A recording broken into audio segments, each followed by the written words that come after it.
France Info.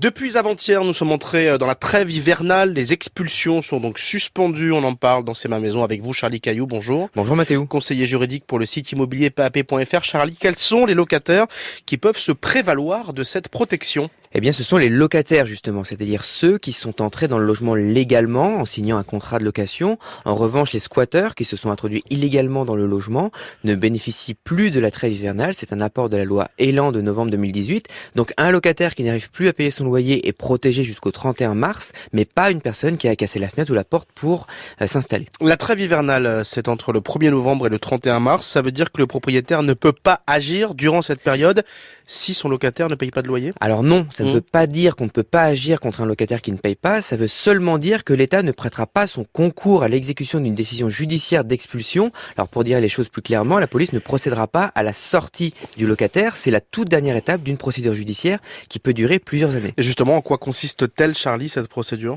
Alors en cas d'impayé, il faut mettre en demeure le locataire de payer par un courrier recommandé avec accusé de réception, puis il faut faire parvenir un commandement de payer par un huissier de justice. Alors ce n'est que 2 mois après que le propriétaire peut saisir le tribunal pour obtenir la résiliation du bail. Le juge laisse au locataire un délai pour partir de lui-même. Tout au long de cette procédure, les services sociaux vont essayer de trouver une solution de relogement pour éviter l'expulsion manu militari avec l'huissier, le serrurier, les déménageurs et la police, ce qui est évidemment traumatisant. La Fondation Abbé Pierre a révélé qu'en 2018, ce sont quasiment 16 000 ménages qui ont été sortis du logement par les forces de l'ordre. Alors si on se met du côté du propriétaire, les impayés de loyer, ça peut aussi être le début d'une catastrophe. Bah oui, parce que il est fréquent que les loyers constituent pour le bailleur la seule, en tout cas la principale source de revenus. C'est le cas de nombreux retraités. Et puis beaucoup de propriétaires ont aussi un crédit à rembourser. Tout ça explique qu'ils soient aussi à cheval sur les garanties.